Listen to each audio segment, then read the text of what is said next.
By phone is Bret Baier, Fox's chief political anchor, and of course the anchor of Special Report.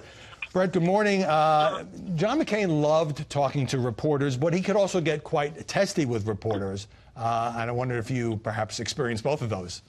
Yeah, I did.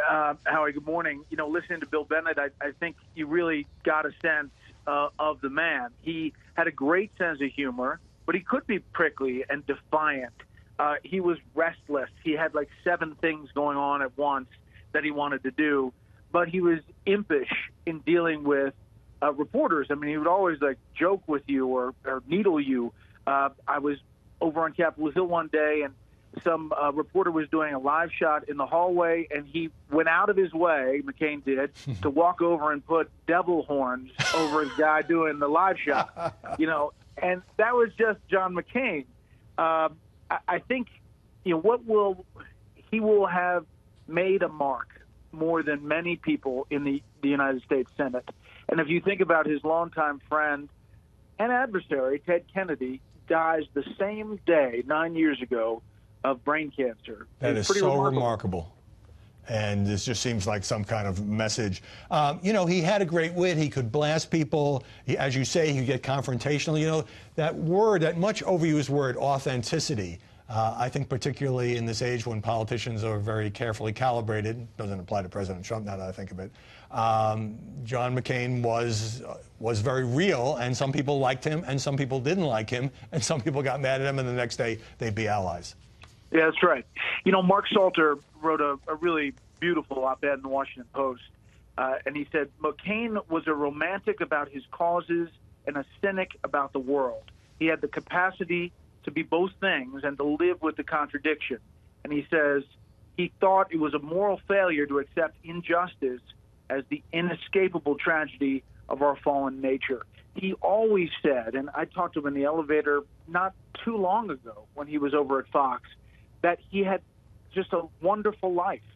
You know, he had already accepted the diagnosis, and he said, I have just had the most amazing life, and I'm going to run it to the finish line.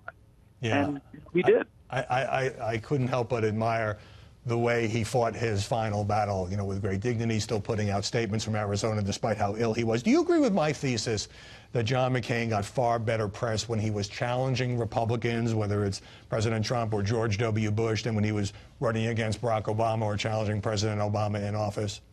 100%. I mean, 100%.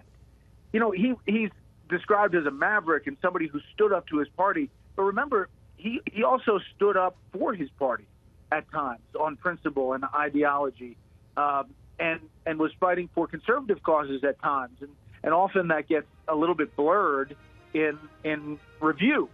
And that race in 2008, while what gets remembered is him standing up to the woman in the Q&A town hall saying, no, Barack Obama is not an Arab, as she said, he also was fighting for a lot of conservative causes. Yeah, and suddenly the press would rediscover, I mean, they would fall in love with John McCain when he was fighting for campaign finance reform, and would rediscover, hey, this is a pretty conservative Republican from Arizona who believes in smaller government and tax cuts and is pro-life and all of those things. Just briefly, Bret, you know, this sounds like a cliche, but in this case, I think true, John McCain's passing leaves a void both in the Senate and perhaps in the national political conversation? It does. It does. And I do think that we will see the pendulum shift. I do think that our politics will hunger for more John McCains, people who can reach across the aisle to get things done, even if they're opposed to each other on ideology. And there is a void. And who knows, maybe Russell's Senate office building will be the John McCain Senate office building, which would be the John McCain SOB, and he would really love that. Yes, and I'm sure his family, Meghan McCain and the other members of his family, love that as well. Bret Baier, thanks so much. Great to have you on this important day. All right, we'll see you, Howard.